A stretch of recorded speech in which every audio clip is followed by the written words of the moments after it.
a podcast that gets more than 30 downloads per episode is already in the top 50%, like the top half of all podcasts that are actively published. I think one of the most overlooked aspects of podcasting is really making human connections, and the fact that you can do this over the internet without ever like meeting people in person, like it's unprecedented in human history. Profit is about more than just money, right? Profit is also about like human connection and how does it enrich our lives in other ways that we can't necessarily see through money.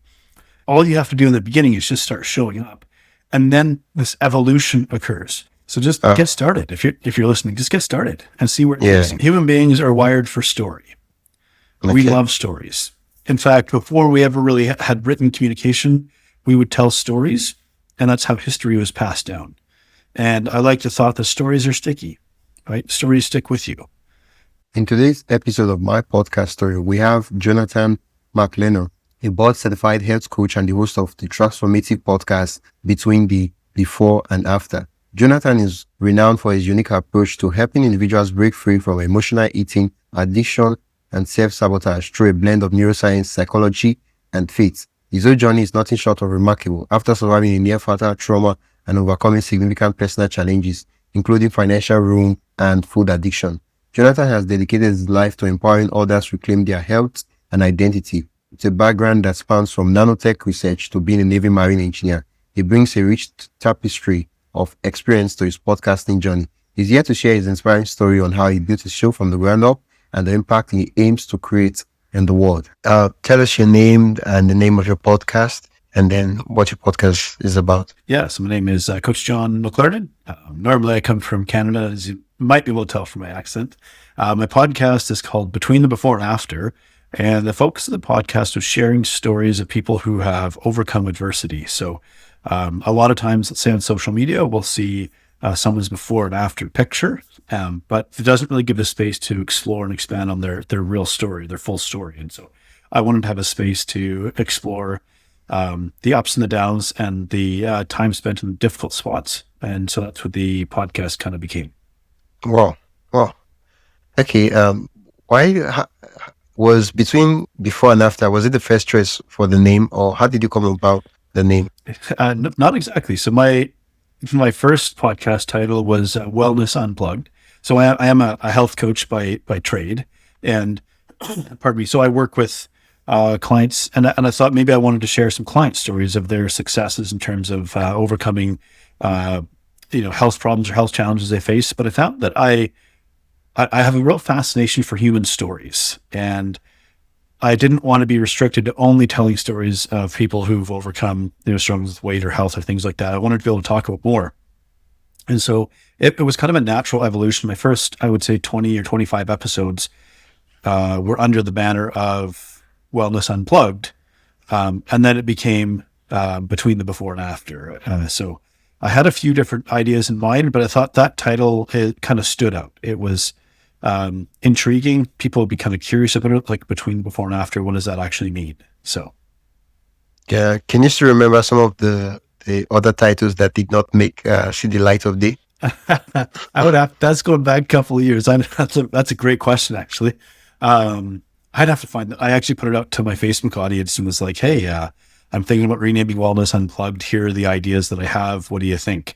But I feel like that was the first idea that came to mind for me, and it was the one I was pretty sold on. So I think the others, I just wanted to hear people's thoughts on it, but I was pretty sold on Between the Before and After. So okay. How old is your podcast? Oh, it's been around since 2021, I guess. Yeah, so about 4 years old. Probably somewhere in the neighborhood of 140 episodes published. There have been some times where I've went on hiatus from the podcast just due to personal circumstances, birth of a child, things like that, where, and so I actually think that's an important point to mention, is because sometimes people go into podcasting, maybe they're afraid of sometimes needing to pause or take a break from podcasting, but sometimes this happens where life circumstances come up, and there might be a period of time where you need to have a bit of a hiatus, and it's okay. You're not behind. It's just, you pick up where you left off, and start again if that ever happens to you. How long was this hiatus? There was one that was about 3 months, and then one that was more like about 12 months. So that was a combination of like the birth of my second son and some parents having health issues and things like that. And so one of the challenges with podcasting is the time commitment relative to the revenue you can generate. So it is possible. And I mean, I part of my success in business is due in part to me being a podcaster. But direct revenue from podcasting itself can be difficult, especially in the early stages of podcasting while you're building things up. And so, so that was a bit of a longer one. But podcasting is one of the reasons why I'm able to. Well, in a short while, we'll dive into what you do and why and how podcasting has helped you. But is your podcast audio only or audio and video? It's audio and video. So I publish the episodes to YouTube as well, because I think it's nice to be able to see people's faces as well. Like, obviously audio is a big part of podcasting, so you definitely want to have that. But I like also being able to see faces and whatnot. And that people don't always watch every minute of every episode on video, but it is nice to see the people talking and see the setting they're in. And you'll notice like a lot of podcasters do exactly that. Like it's just two people in the microphone or two people with the microphone each, and they're talking. But it's nice to see other aspects of it as well. How's the YouTube channel doing? I think somewhere in the neighborhood of 1,000 subscribers or so. So I wouldn't say it's a monstrous channel, but this is I think another thing to point out. In the world of podcasting, I think metrics look different than they do versus say social media. And so we often compare ourselves to, like, let's say the Joe Rogans or the Andrew Hubermans or, the people that have these massive podcasts and followings. But I would encourage people to rethink how they view podcasting and how they want it to impact, like, what it is they're pursuing in life. A podcast that gets more than 30 downloads per episode is already in the top 50%, like the top half of all podcasts that are actively published. And so like podcast metrics look different than social media metrics. And a lot of podcasts don't make it past 10 episodes. There's a lot of turnover. So let's say maybe there's been somewhere to 3 to 4 million podcasts that have been started. And there's probably only about 300,000 active ones. So 1 in 10 podcasts that stays active. So I think a hallmark of a successful podcast is even just consistency. Yeah. And maybe also thinking about what are the metrics, like, or what's beyond the metrics? What's the benefit beyond the metrics that I would like to get from podcasting? Yeah.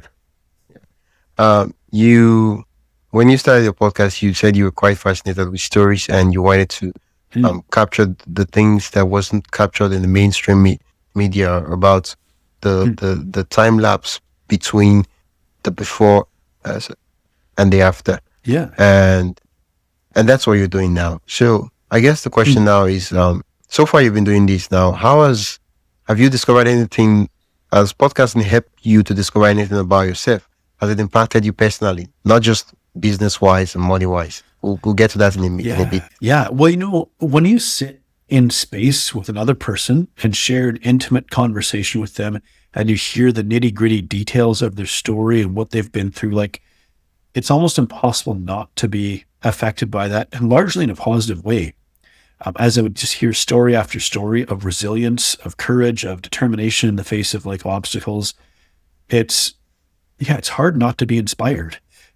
There's also something about the ability to hold space for someone. So be in the presence of someone as they're sharing very vulnerable parts of their story, sometimes very traumatic and very difficult stories and life experiences. I would say it's almost impossible not to spend time in that space with them and come away a changed person. And so I would say I'm a much better coach as a result of the time I've spent in the podcasting space. You're talking about how personal stories, how people share personal stories, how that gets to inspire you and touch you too, right? Yeah, I think it changes how I see what like resilience looks like, what courage looks like. A lot of times, maybe we view courage as like it being fearless or always winning or always succeeding. But when you see people persevering and struggling in the trenches, in the dark spots, in the parts where nobody sees it and they keep going anyways, you see different aspects to character and determination that I think don't get enough, they don't get enough maybe praise, because we live in a world of instant gratification, instant information, like instant answers, that kind of thing. And it can set people up for failure, in a sense that our expectations about what is possible and the timelines that things can happen get distorted. And when we talk about resilience, I think about it as like the willingness to spend time in discomfort in pursuit of something that's more noble than where you're presently at. That could be one definition, or one working definition of it. And so the willingness to persevere through difficult circumstances because you have a vision of something you would like to achieve. But that time spent in the trenches, the hard slog, often just gets overlooked because people are in a hurry for the glory, so to speak, whatever that might look like. Yeah. And these personal stories and inspiring you. What other things? I know you've been doing this for like 2021, well, 3 to 4 years, right? Plus or minus. Yeah. What are the personal benefits? Connections. You get to meet people. And it's not to say that I become necessarily friends with everybody I interact with, but I mean, I've been a guest on probably 200 podcasts. I've published over 200 podcast episodes I've had 4 or 5 different podcasts, but between the before and after has been the one that's had the staying power. So the opportunity just to connect with people and build a bit of a network, and a couple of friendships might emerge from that. One person that I interviewed became a connection that led to me doing some work with a tech startup company, which then led to a connection to an individual that is working on a project with me now. The project's not public, so I can't really share the details, which sounds very, not trying to sound mysterious, but basically what I'm sharing here is that like one conversation with one person can just lead to like this chain of events. And so I think one of the most overlooked aspects of podcasting is really making human connections, and the fact that you can do this over the internet without ever like meeting people in person, like it's unprecedented in human history. And so viewing it as a tool to connect with people, like if you say, hey, I want to talk to this person here, which is a great way to have an opportunity to talk to them. Hey, I'd like to share your story. Yeah. And a lot of people are willing to say yes to that. I want us to take a step further, right? You've done over 200 guest episodes. You've done over 200 host episodes. Let's take it a step further. I want you to now, instead of just the first time you rush through the examples, I want you to like spend time. Give us three of the noteworthy connections you made from podcasting, and I want you to like tell us how the connection started, or how one thing led to the other. Like, we really want to hear the details. Yeah. Let's see. One would be a gentleman I was interviewed on his podcast. It was a Christian podcast called "It's Not My Credit to Take." This guy is a high performance like corporate coach, as well as he's I think he might be an associate or assistant dean at a university. It led to a friendship where we spoke every month for 2 years consecutively, and we got to know each other quite well, got to know families, that kind of thing. And so that was just a really meaningful friendship to have. And this has happened to me more than once, where certain people hey, we have a nice conversation, but we're gonna go our separate ways. But sometimes you have a conversation with somebody like this gentleman here, and it was like, hey, I want to keep this friendship going. And so we continued to talk once a month for about 2 years. So that was very like impactful personally to be able to have that kind of connection. So I really appreciated that. And I mentioned that because sometimes we want to rush to the how did you make money from this and the business part of it. And these things matter, but like profit is about more than just money, right? Profit is also about like human connection and how does it enrich our lives in other ways that we can't necessarily see through money. And so that's why I like that example. More than once, it's happened where I've interviewed somebody and they've ended up hiring me. So we have an impactful and meaningful conversation. I'm just me doing what I do, but I have an ability to read people quite well. I might call it a gift, I guess. It's part of why I'm a coach, because I can read people fairly well. I'm not psychic. I don't mean clairvoyant. I just mean I can read into and I can understand people quite well. And so we would have a conversation, and this person was like, wow, it's just like you just get me. Like you understand me in a depth that a lot of people have. You see me. And that's probably one of the most important aspects of like being a heart-centered, client-centered coach, is to help someone feel seen and understood.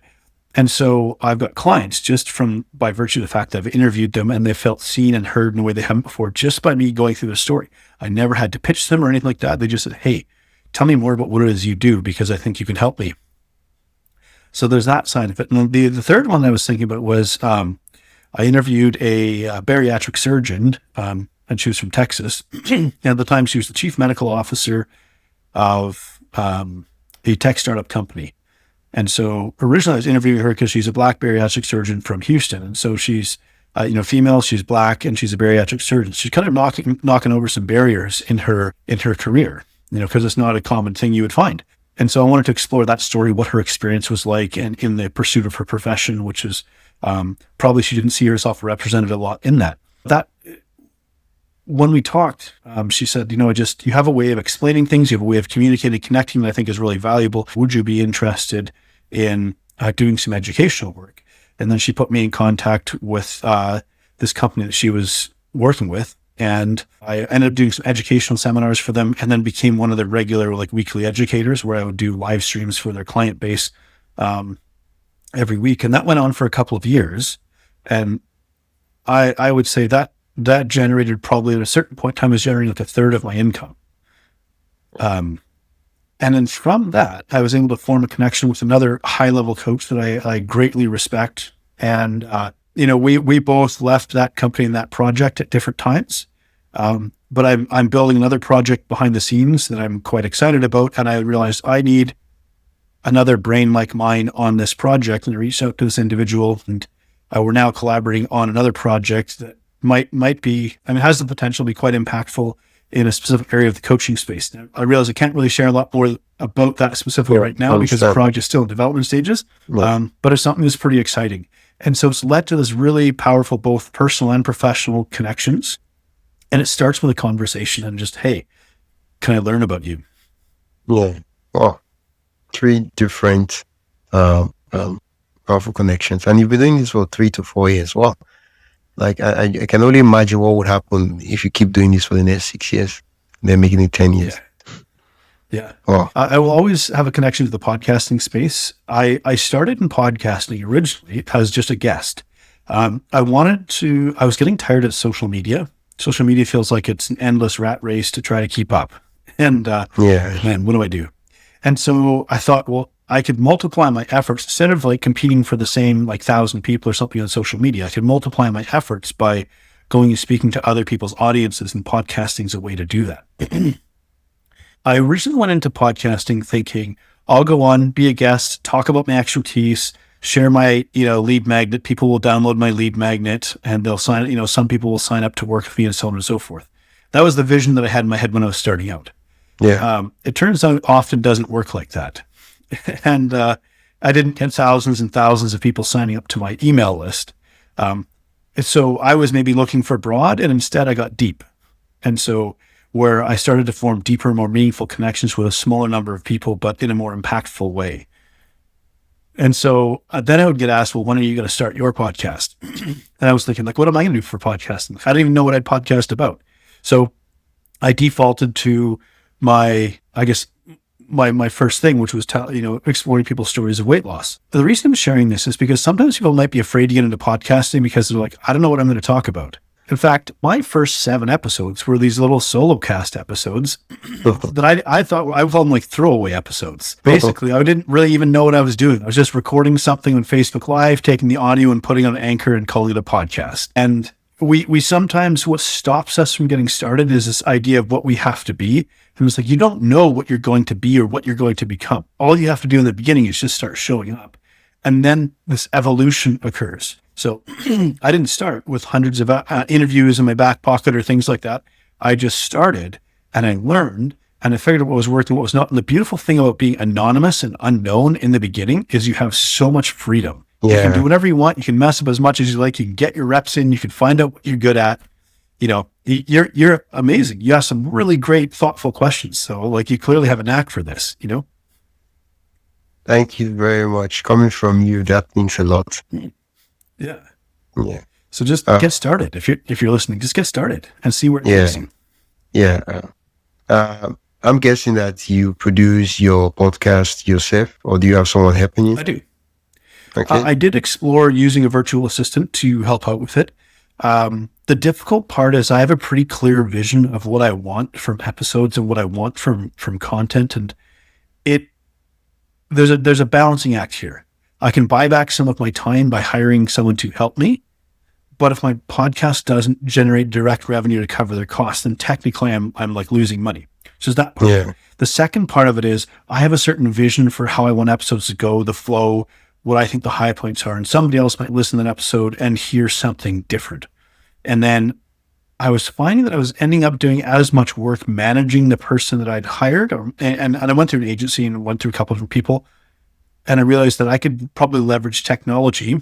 I have an engineering background as well. I can leverage technology to kind of come up with my own workflow that make things pretty efficient. And even now, like 4 years later, the number of tools that we have available to us is just multiplied exponentially.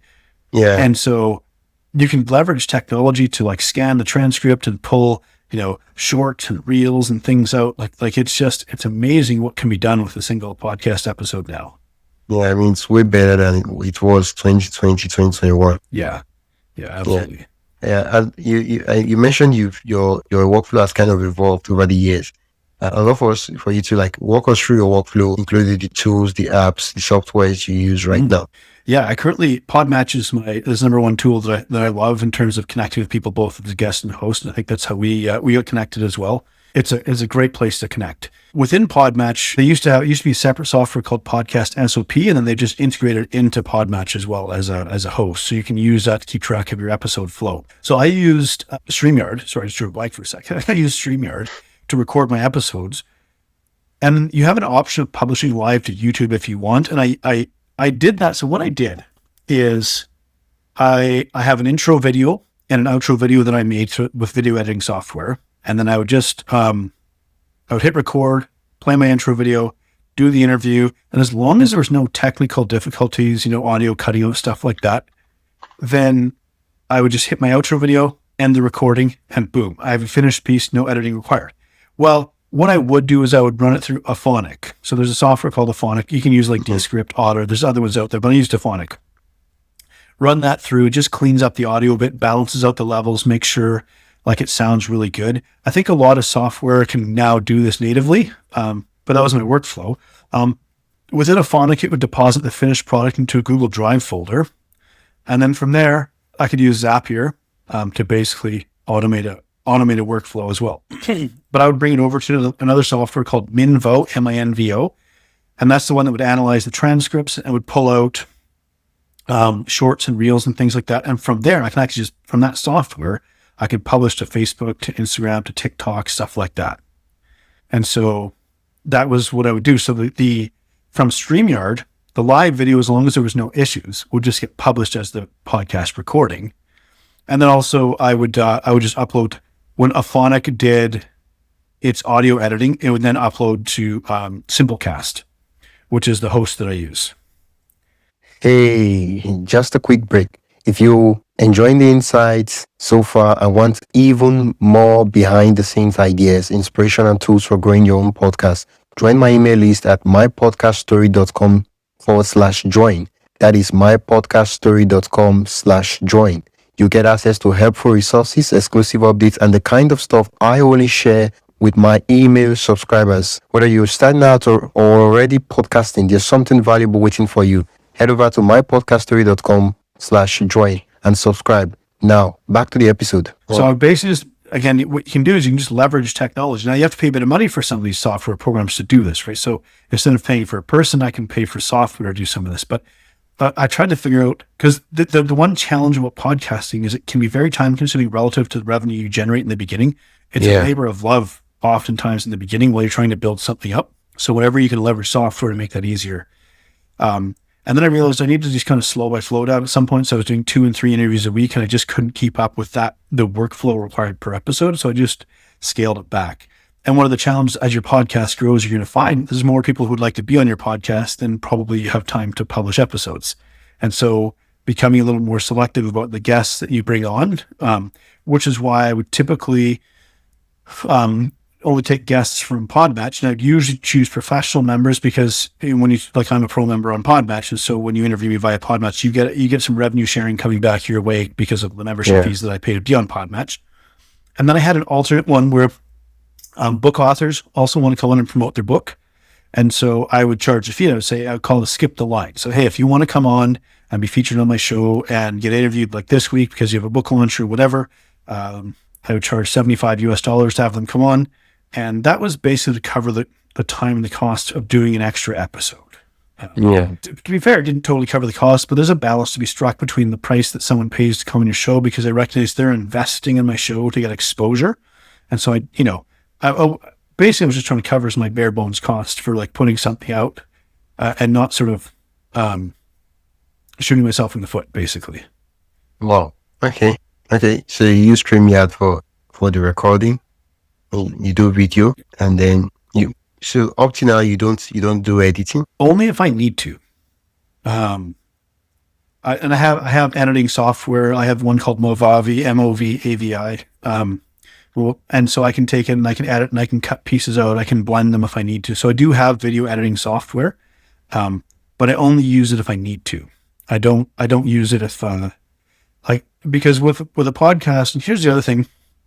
So I think what usually kills podcasts is the effort in versus the revenue back.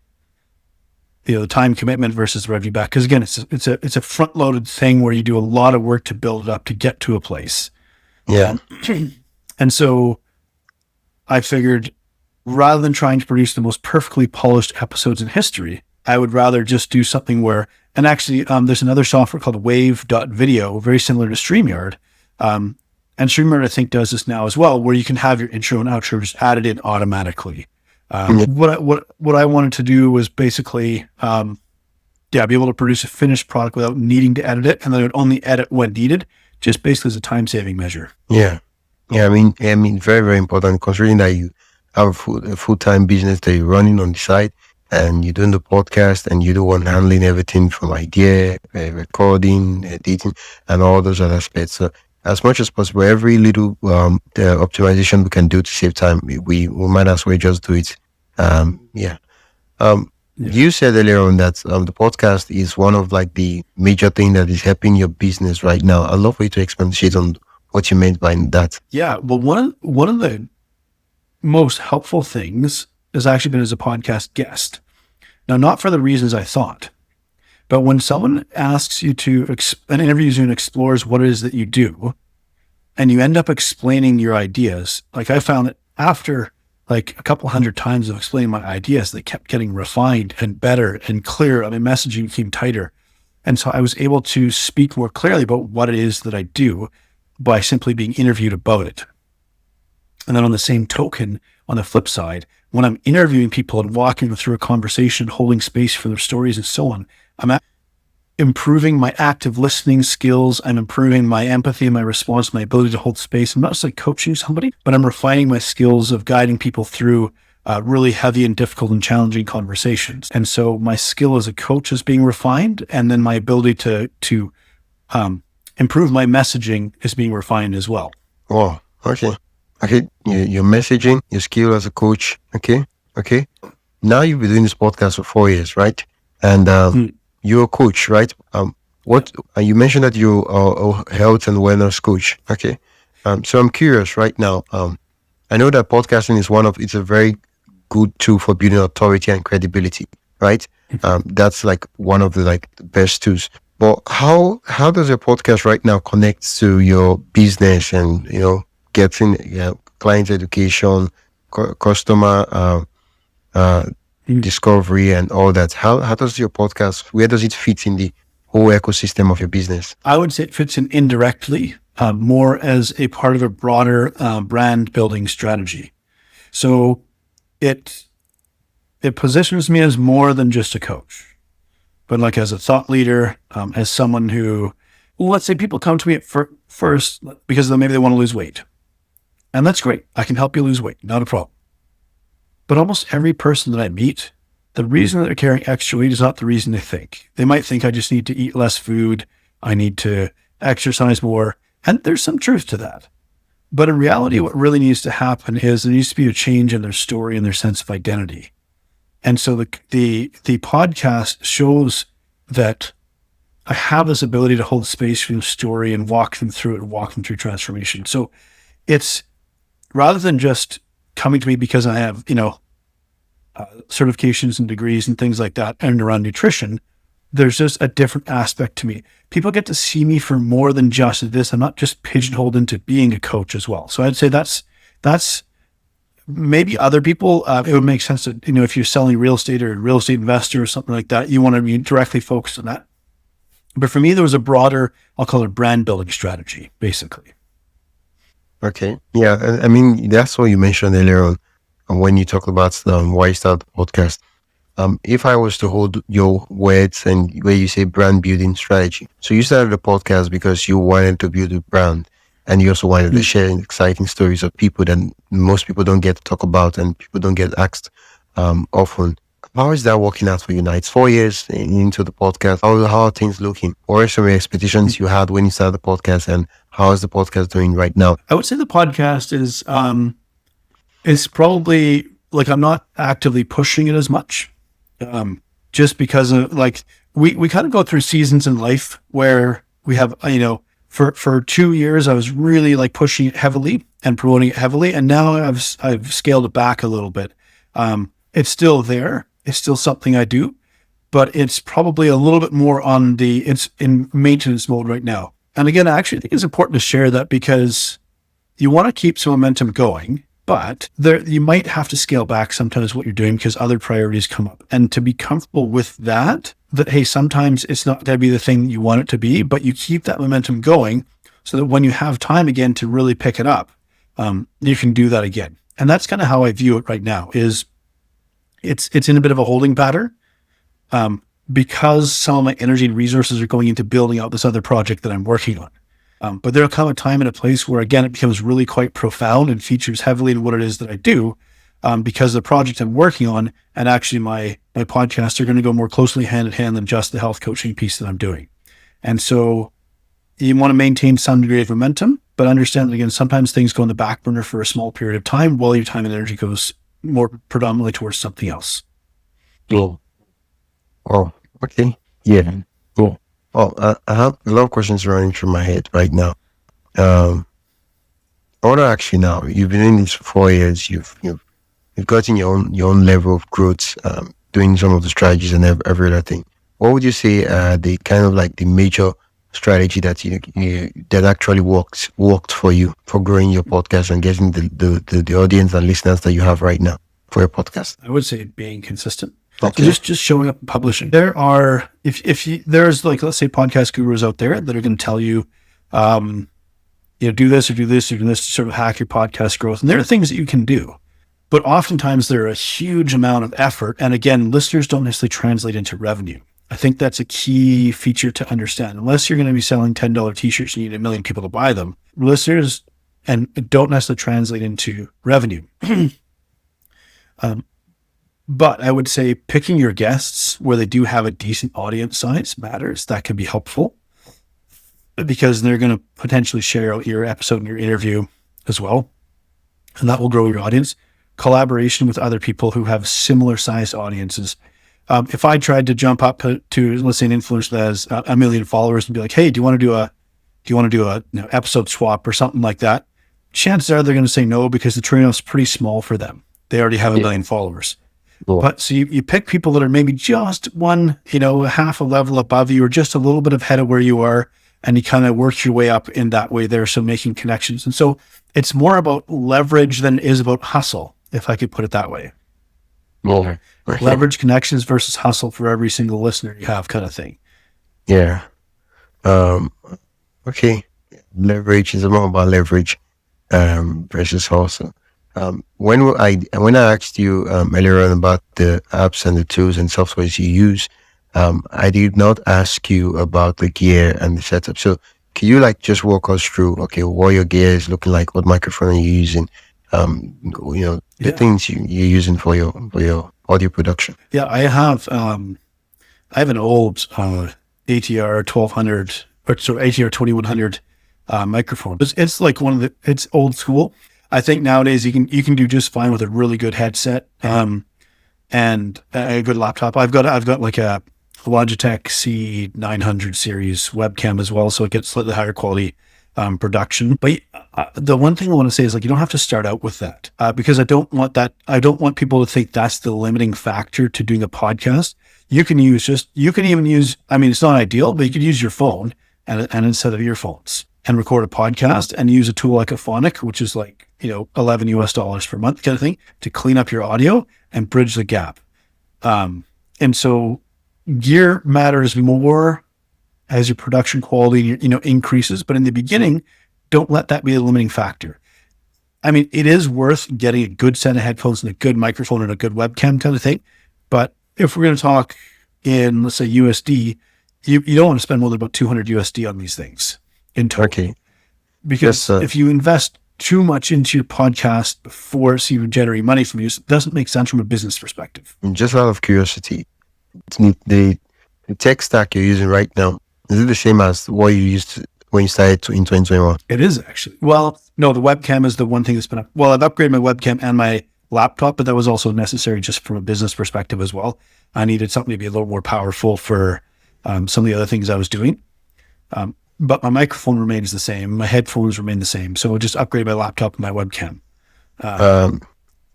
Now that you mentioned laptop, what laptop are you using right now? I've got an Asus VivoBook with an Intel Core i7 processor. Say less. The fact you just mentioned Asus, I knew. You don't have to say much again. Yeah, you have a good laptop. Yeah. I was expecting to hear Mac, but then like Asus, yeah. Yeah. Well, I've just never quite got into the Apple ecosystem. I've tried, and I think it's phenomenal what they've built. It's just not for me. Yeah. Well, okay. You built your brand, you built your authority, and you refined your skills, you've refined your craft regarding what you do via the podcast, and you've also met incredible persons. Now, I want us to go back into and look at some of the embarrassing, disastrous moments in the podcast. And I don't want to lead the question by saying by asking a very specific example.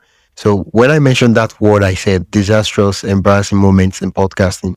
I know some things popped up in your head. I would love for you to share 3 of those things. Yeah, I think more it's going to be like I'm in the middle of recording an episode and a child bursts in, like not wearing clothes.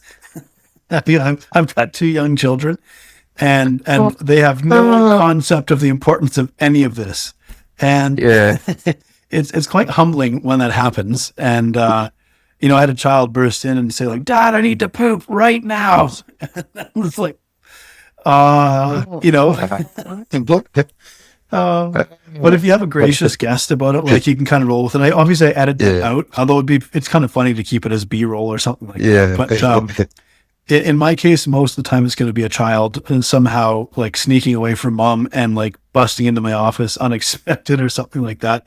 I really haven't had too much in the way of I was like trying to think disastrous. No, I've been really fortunate in terms of the types of guests that I've had, that I've not had any, what do I call it, like contentious episodes. I think because of the type of person that I'm interviewing, I'm pretty fortunate in that way. And because I'm pretty diligent with my tech, I haven't lost episodes, which is really good. That would be a pretty embarrassing thing as well. Yeah. Probably the most common challenge I face is when my guest doesn't have a good internet connection and there's a delay and it's just really hard to build a conversational flow. Yeah. That's the one thing that I find most difficult. And the biggest reason for it is because some of the stuff you can't clean up in editing. So there's something called audio drift that starts to occur. And so sometimes what I'd have to do is just basically publish audio only episodes because I couldn't get the audio, the video to match up. So there can be some situations like that. So I had a questionnaire that I would have people fill in. And this is something to think about when your podcast gets more momentum, basically, is you have people fill in a questionnaire and identify, like, what kind of internet connection do you have? What do you want to benefit from this? Are you willing to promote this episode? Things like that. And so you start to think about these kinds of aspects because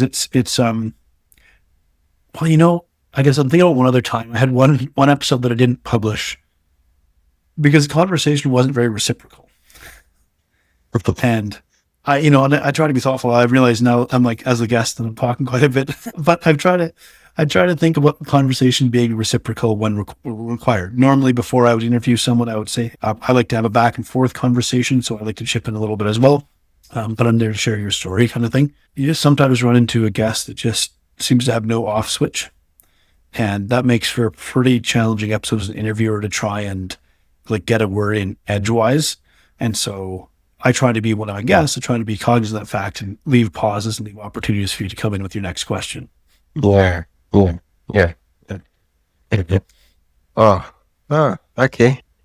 I guess now that you've been in this podcast for 4 years,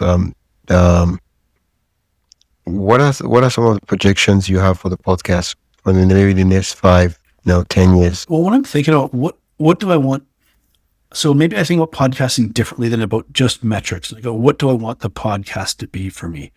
I've got a book in the works and probably a while before it publishes. It sounds cliche to write a book, but I think I've got a good one. And so it will be a tool for promoting that. I've got some courses in development, and so it will become a tool for promoting that as well.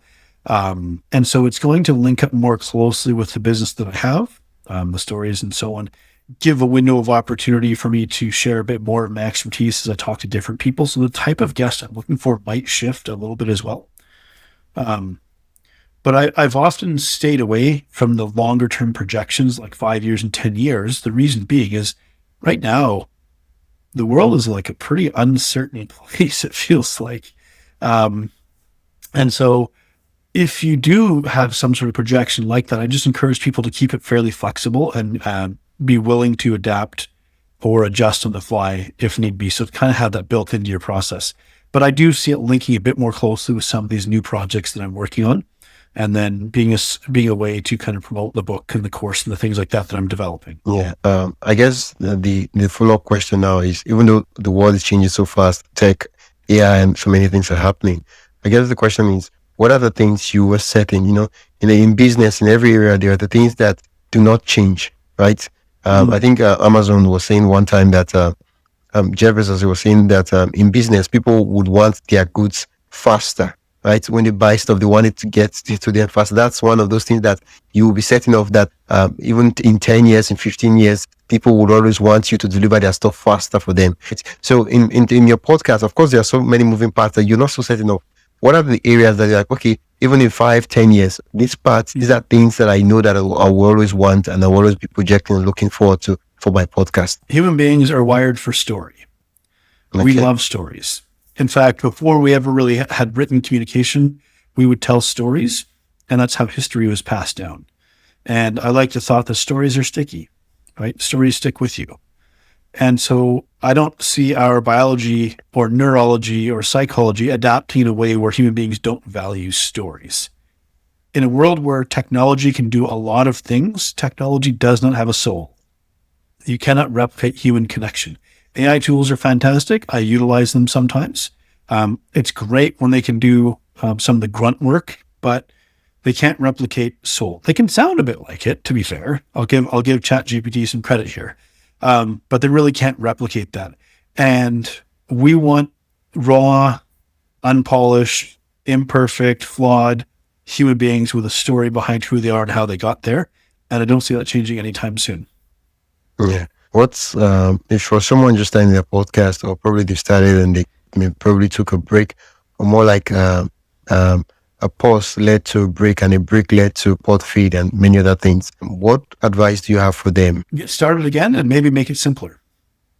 So think about the reasons that led you to stopping, and maybe you had certain expectations, or maybe you felt like it had to look a certain way or be a certain thing.